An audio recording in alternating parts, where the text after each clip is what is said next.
présente mon Monster Tucano Bike. Voilà, c'est un VTT fat bike à assistance électrique. Alors je précise bien assistance électrique parce que pour ceux qui pensent que le vélo électrique, on s'assoit dessus et puis on se laisse aller, c'est la batterie qui fait tout, en fait c'est pas comme ça que ça marche.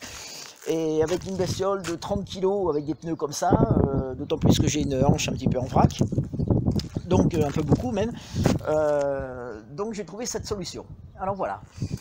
Et bon, j'ai déjà commencé à le customiser forcément. Alors j'ai installé une pochette à l'avant, avec dedans une trousse de secours assez complète. Quand je dis assez complète, c'est pansement israélien, qu'on s'appelle du Celox, de Quick Lock, de quoi nettoyer, désinfecter, la bobologie et même des traumatismes un peu plus graves. Alors petite parenthèse au passage, je vois beaucoup des gens sur les forums qui disent ouais, moi je veux m'acheter, j'ai acheté le dernier Quick Lock, j'ai acheté du Combat Gauze, j'ai acheté un tourniquet 4 machin, j'ai acheté plein de trucs et tout. Alors ouais, c'est génial, vraiment, mais honnêtement, faites passer une formation assez sérieuse. Celui qui me dit ouais, moi j'ai passé le secourisme, le PSC1, on oublie, on passe une formation sérieuse. Là je viens de passer une formation de 40 heures, c'est du secourisme avancé en milieu isolé, en plus les cours de combat TCCC, plus le PSE2, etc. Là ça commence à être sérieux, mais si je dis ça, c'est parce qu'il y a des gens qui s'achètent du super matériel, et si on ne sait pas bien s'en servir, on risque de faire des conneries, donc on passe d'abord une formation, et après on s'achète du bon matos. Je vais faire une parenthèse, et je continue avec cette bestiole. Voilà. Donc là j'ai installé des valises à l'arrière.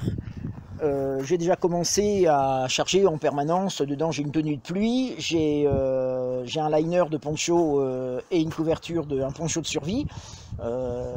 Faites du secourisme un peu pointu et vous verrez pourquoi. Derrière j'ai une petite carriole qui me permettrait d'embarquer un sac à dos à peu près à 15-20 kg à peu près. Et puis voilà. Alors donc ouais, ici j'ai une batterie. Alors une batterie sur ce genre d'engin, faut pas croire, mais c'est 20-25 km, peut-être 30 avec vent dans le dos sur du plat, etc. et en poussant bien sur les mollets, mais pas tellement plus. Alors j'ai une deuxième batterie, ce qui me permet d'avoir, je dirais, entre 50 et 60 km d'autonomie. Et petit délire, derrière, si jamais je voulais, je pourrais mettre dedans soit un petit groupe électrogène, donc je m'éloigne de chez moi de 50-60 km, et puis après au bivouac je peux toujours recharger, ou mettre deux batteries de camion ou de tracteur. Alors pourquoi camion ou tracteur? C'est parce que en fait les batteries c'est du 48 volts, donc deux batteries de 24 ça le fait, il faudrait 4 de 12 sinon, c'est juste un petit calcul que je mets dedans. Voilà l'engin, c'est assez rigolo à utiliser. Alors oui, je continue. À l'avant j'ai une pochette où je mets mes lunettes, du petit matériel, ici de la flotte naturellement en permanence. Et voilà, j'ai fini de vous présenter la bête.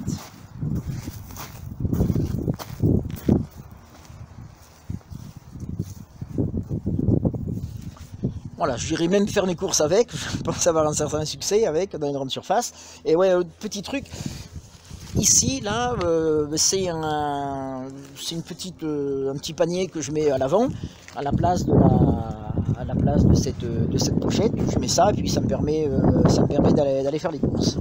Voilà, pour l'instant, je vais l'utiliser 2 fois.